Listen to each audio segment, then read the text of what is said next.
कहानी की शुरुआत में हमें किनाची नाम के एक आदमी को दिखाया जाता है जो अपनी बीवी और अपने 2 बच्चों के साथ एक नए घर में शिफ्ट हो रहा था। वैसे तो घर काफी अच्छा था, लेकिन दोनों बच्चों को घर उतना अच्छा नहीं लगता है। अगर आपने नोटिस किया होगा तो किनाची इन बच्चों का बाप नहीं बल्कि दादाजी लगता है। इसी वजह से उसके बच्चे उसे थोड़ा कम पसंद करते हैं। वैसे तो वो जवान है, लेकिन वो काफी बूढ़ा टाइप का दिखता है। किनाची को एक कंपनी में काम मिला हुआ था, तो इसी वजह से वो यहाँ पर शिफ्ट हुआ था। काफी अच्छी कंपनी थी और इसमें पैसे भी अच्छा मिल रहा था, इसीलिए वो इसे छोड़ना नहीं चाहता था। काम से वापस घर आने के बाद जब वो अपने दरवाजे पर बैठा हुआ था, तभी वो एक कुत्ते को देखता है। वो कुत्ता भाग करके उसके पास चला जाता है, लेकिन जब उसकी बीवी कुत्ते को देख लेती है तब वो पूछती है कि ये कहाँ से आया है। वो ये भी कहती है कि इसे छोड़ आओ, ये यहाँ पर नहीं रहेगा। खैर अगले दिन जब वो अस्पताल में जा करके अपनी हेल्थ चेक करवाता है, तब रिपोर्ट के जरिए उसे मालूम चलता है कि उसे 4th स्टेज का कैंसर है। मतलब कि उसके पास सिर्फ 3 महीनों का वक्त बचा हुआ है। इसके बाद उसकी जिंदगी खत्म हो जाएगी। किनाची को ये बात पता नहीं था, शायद इसी वजह से वो बूढ़ा टाइप में दिख रहा था। घर वापस जाने के बाद इस बारे में वो अपनी फैमिली को बताने की कोशिश करता है, लेकिन उसकी फैमिली एक प्रकार से आप इतना मान लो कि उसे इज्जत नहीं देती थी। दरअसल ये लोग उसकी बात सुनने के बजाय अपनी ही बात उसे सुनाने लगते थे। जैसे कि उसकी बीवी उससे कहती है कि तुमने कुत्ते को अभी तक छोड़ा नहीं, जाओ उसे छोड़ आओ। तो इन सब बातों की वजह से वो कैंसर के बारे में अपनी फैमिली को नहीं बता पाता। वो कुत्ते को बाहर ले जा करके एक जगह पर उसे छोड़ देता है, लेकिन जब वो कुत्ते को छोड़ करके यहाँ से भागने की कोशिश करता है तब कुत्ता उसका पीछा करता है और फिर वो अचानक से उसके सामने आ जाता है।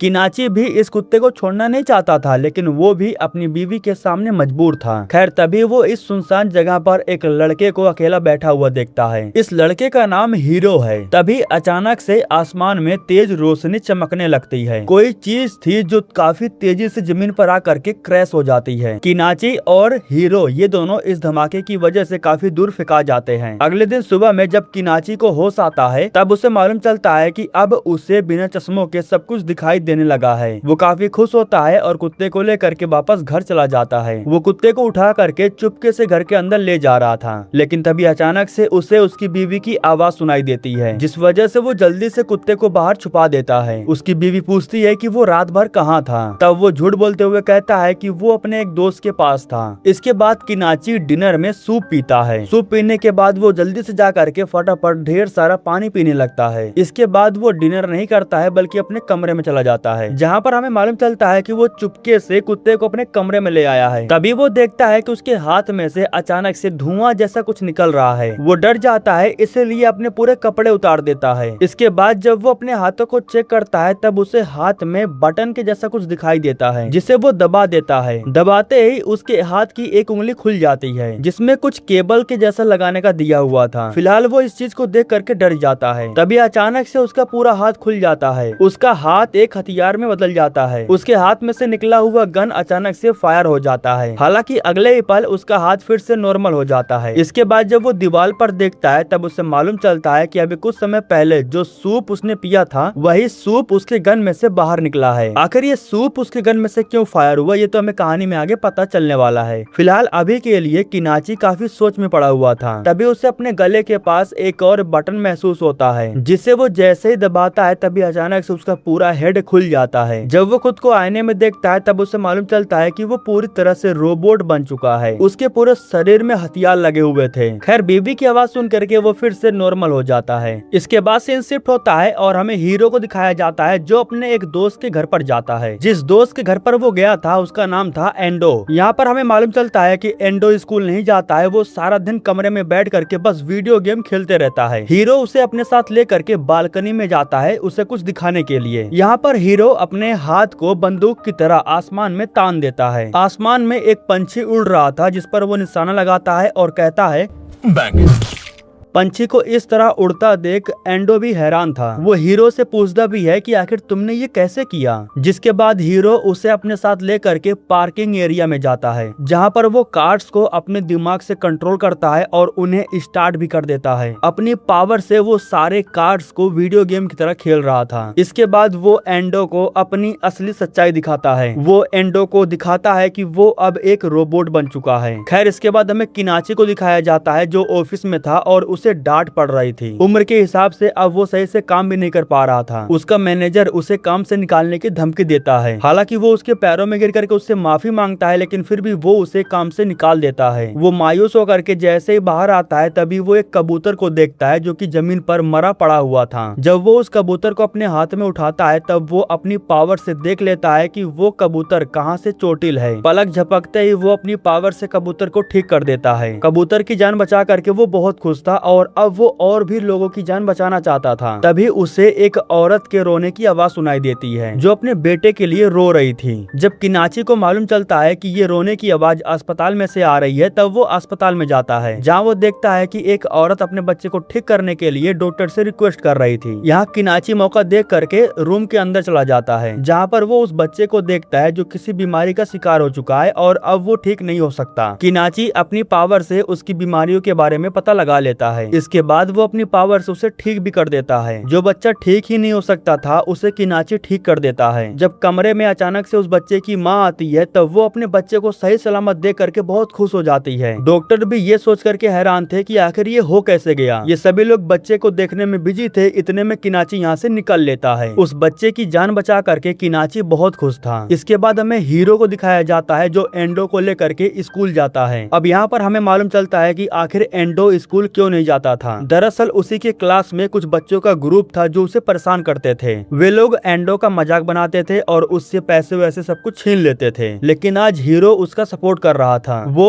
उस बदमाश लड़के का हाथ पकड़ करके मोड़ देता है, जिससे उस बदमाश लड़के को बहुत तकलीफ हो रही थी। हीरो उससे कहता है कि तुम एंडो से माफी मांगो और ये भी कहो कि तुम दोबारा कभी भी उसे परेशान नहीं करोगे और जो पैसे तुमने उससे छीना है वो सब कुछ उसे रिटर्न कर दो। इतना कहने के बाद वो अपने हाथों को उस पर तान देता है। वो लड़का कहता है कि अभी मेरे पास पैसे नहीं है, लेकिन हीरो उसकी बात सुनने को तैयार नहीं था। वो तो अच्छा था कि एंडो बीच में आ जाता है और वो हीरो को रोक देता है। इसी क्लास में हम सियोन नाम की एक लड़की को देखते हैं जो काफी समय से हीरो को पसंद करते हुए आ रही है। आज वो हिम्मत जुटा करके हीरो को बता देती है कि वो उसे पसंद करती है, जिस पर हीरो कहता है कि ओ ये तो बहुत अच्छी बात है। इसके आगे वो कुछ खास रिस्पॉन्स नहीं करता। वो स्माइल करते हुए यहाँ से चला जाता है। रास्ते में हीरो अपनी माँ के पास कॉल करता है और उन्हें जल्दी घर वापस आने के लिए कहता है, लेकिन उसकी माँ जो कि शिफ्ट का काम करती हैं, वो हीरो से कहती हैं कि आज थोड़ा काम ज्यादा है इसलिए लेट हो जाएगा, तुम घर पर जाओ और खा पी करके सो जाना। इसके बाद रात के समय में हम हीरो को देखते हैं जो रोड पर घूम रहा था। उसे एक फैमिली वालों की आवाज सुनाई देती है तो वो उनसे मुलाकात करने के लिए उनके घर पर ही चला जाता है, लेकिन वो यहाँ पर बातचीत करने के मूड से नहीं आया था। वो एक एक करके पूरी फैमिली को शूट करके खत्म करने लगता है। माँ बाप को गोली मारने के बाद वो इनकी बेटी को मारने लगता है। इस लड़की के चिल्लाने की आवाज किनाची को भी सुनाई देता है। दरअसल वो रास्ते से होकर के गुजर रहा था। घर के अंदर आने के बाद वो कुछ लोगों को मरा हुआ पाता है। वो जैसे ही अंदर जाता है तभी हीरो उसे देख लेता है। इसके बाद वो किनाची को भी शूट करके उसे खत्म कर देता है। वो किनाची को देखता है जो कि जमीन पर पड़ा हुआ था। इसके बाद वो यहाँ से चला जाता है। उसके जाने के तुरंत बाद किनाची को होश आ जाता है। गोली का असर उस पर नहीं हुआ था क्योंकि वो भी तो एक रोबोट ही है ना। जिन परिवार वालों को हीरो ने खत्म किया था उनके मर्डर की खबर हर न्यूज चैनल पर छा जाता है। इन्हें बस इतना मालूम चलता है कि उन परिवार वालों को गोली से मारा गया है। हालांकि पुलिस वालों को वहाँ पर उन्हें कुछ भी सबूत नहीं मिलता। अगले दिन एंडो जा करके हीरो से मिलता है और वो हीरो से पूछता भी है कि क्या तुमने उन परिवार वालों को मारा है, जिस पर हीरो कहता है कि हाँ, इसमें कौन सी बड़ी बात है। जिस पर एंडो को बुरा लगता है और वो हीरो से कहता है कि तुम ये कैसे कर सकते हो, तुम्हें उन लोगों को मारने का या किसी भी इंसान को मारने का कोई हक नहीं है। जिस पर हीरो कहता है कि आखिर तुम्हें क्यों फर्क पड़ रहा है, अगर इस दुनिया के किसी भी कोने से 100 लोग मर भी जाते हैं तो क्या जाता है। ये बातें सुन करके एंडो को बहुत बुरा लगता है। वो हीरो से कहता है कि अब मैं तुम्हारे साथ दोस्ती नहीं रख सकता, अब मैं दोबारा तुमसे नहीं मिलूंगा और तुम मेरे घर पर भी नहीं आना। जिस पर हीरो कहता है कि ठीक है, तुम बस स्कूल जाते रहना। इधर किनाची जब घर पर जाता है तब उसे मालूम चलता है कि उसका बेटा अपनी माँ के पर्स में से पैसे चुरा रहा था। जब ये लोग अपने बेटे को डांटने लगते हैं तब उसकी बहन इन लोगों से कहती है कि आप लोगों को कुछ भी नहीं पता है, हमारे क्लास के बच्चे उसे परेशान करते हैं और उससे पैसे भी छीन लेते हैं। वो अपने पिता से कहती है कि आप हमें कभी भी प्रोटेक्ट नहीं कर सकते, आप इस फैमिली को ही प्रोटेक्ट नहीं कर सकते। इतना कहते हुए वो गुस्सा होकर के यहाँ से चली जाती है। दरअसल वो अपने पिता को वैसे भी बहुत ही कम पसंद करती है। इसके बाद किनाची अपने कमरे में चला जाता है और अपने बच्चों की कही हुई बातों को सोच करके रोने लगता है। वो भी खुद से यही कह रहा था कि मैं कुछ भी नहीं कर सकता, लेकिन तभी उसे एक बच्चे की